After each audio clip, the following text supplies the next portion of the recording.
at all. The peyote use over a widespread area is also similar. The older stratum of archaeological digs in the southwest seems to indicate that peyote use came in fairly late. This brings up a point that I wanted to make in discussing and imaging the figure of the shaman, which is not to get into a naive cult of the wild man. Some of you may know the book The Rio Tigre and Beyond by Manuel Cordova Rios, or it's by F. Bruce Lamb, but it's about Manuel Cordova Rios, who was a great ayahuasquero.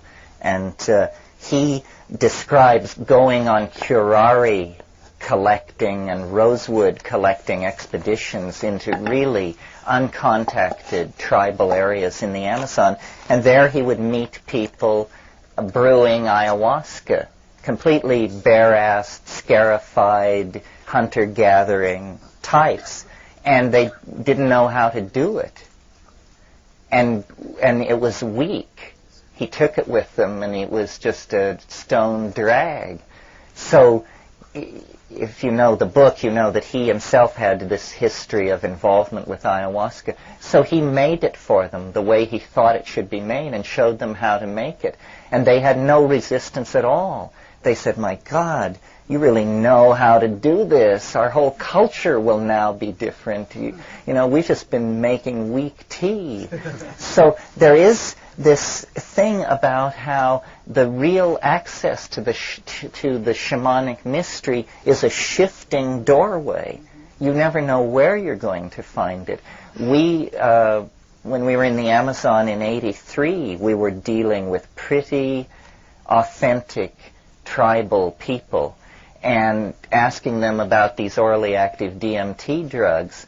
And the best they could do was to say, "Well, I saw my grandfather make it a couple of times before he died, and he died 20 years ago, but I think I could make it." The tradition was just in the act of fading away. But then, among the pharmacology students of the University Nacional de Peru, we found that with the help of Harvard Museum botanical leaflets, they had reconstructed these Aboriginal drugs so that they were extremely powerful and hit the mark every time. So shamanism is not the depth of a shaman's authenticity is not measured by the authenticity of the culture. The woman or man who is a shaman, it depends on their unique personality. My brother once suggested that a good definition for a shaman would be an extra-environmental, and that this is the attitude to cultivate. Be a stranger everywhere. Always stand on the outside. Always be the alien. And you will have the proper attitude for furthering in yourself the tendencies that make you into a person who sees deeply into reality. Another way of thinking about a shaman is it's a person, this is the definition I created when my son was much younger, and he asked me, "What is a shaman?" And I said, "A shaman is a person who knows how the world really works." And this is the task of every one of us, to find out how does it really work? How does it really work? You inherit always a cultural model, which is relatively trivial and idiotic, and in all complex situations will fail you. So how does the world really work? And to what degree does the cultural model stand in the way rather than serve as a springboard too? In the case of our own culture, I think quite a bit. This thing about the disappearing knowledge reminds me of something I wanted to share with you too. Is some of you may know this woman called Anne Armstrong, who's a very, very gifted seeress, psychic we call her, or intuitive some call her now, seeress. Somebody who can tune into personal and metapersonal kind of larger cultural visions of the past and the future. So she was once asked in a context of a small conference about the history and future potentials of psychedelic plants and visionary plants, and she got from her vision that said something like, well, these kinds of psychoactive visionary plants have been used by humans since the most ancient times for the purpose of helping humans come closer to God, basically, using kind of God language, or we might say in a more abstract way, come closer to a real understanding of the evolutionary design of life on this planet and what our role really is. So the kind of role of psychedelics that we've been talking about here. And but what happens, and that the intelligences, the conscious beings that inhabit these plant forms, plant species, reach out to the human world, essentially, to establish this kind of cooperative, symbiotic, mutually supportive evolutionary relationship. But then if humans start forgetting what the purpose of that is and start misusing the plants for their own personal purposes, then the plant spirits withdraw. And they withdraw into the recesses of history. So they become inaccessible. Like Terence was saying, the knowledge is lost because the people are no longer using it for the purpose for which the plants really want them to be used. This is like really treating the plant spirits as equal intelligences to us, not as something to be used, but as something to be shared and communicated, exchanged. The knowledge becomes forgotten, like with the mushrooms. They were regarded as a myth up until the 50s.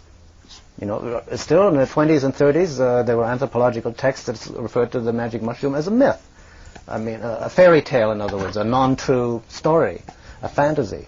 And until the 50s, until Watson rediscovered Maria Sabina up in the mountains of Oaxaca, brewing and doing the mushroom velada, that was the belief. Or another way they become inaccessible, the Eleusis ergot beverage was lost. Of course, it was suppressed. The Somer thing was suppressed, or lost, or both. And or they become another way they become inaccessible is by being made illegal, prohibited, as happened with LSD and all these others very, very quickly. See, becomes accessible. Same with MDMA. MDMA was used like LSD was for about 10 years by therapists and serious people wanting to use it to explore the potentials of the human mind. Then at a certain point, a certain threshold gets crossed, people start realizing the potential for making profit by distributing it to large numbers of people who otherwise wouldn't really have any interest in it. It's manufactured not for the purpose of helping people expand their consciousness, but for the purpose of making certain people rich. Then it becomes illegal immediately. And then it becomes illegal, then you got the various maniacs, the perverts, the exploiters, the barbarians, the people like Manson, and who completely misuse it, pervert it for the opposite of what it was originally intended to be, and it becomes essentially inaccessible. It's interesting to try and understand how this kind of knowledge could ever be lost. Like Soma is a good example. The whole of the Rig Veda, especially the 9th mandala of the Rig Veda, is just this ecstatic hymn to Soma, to some kind of intoxicating plant juice thing that was expressed in a series of pumps and grinders, that was the central mystery of this invading Indo-European civilization for a couple of thousand years. And then around 1000 BC, for inexplicable reasons, even the knowledge of what this plant was seemed to be lost. Well, how can such information that is so central to a full experiencing of human potential, once found, ever be forgotten? And I think that the only scenario that I've been able to come up with that would account for something like that is if you have a visionary plant and it's used by the population, but then you specialize and create a professional class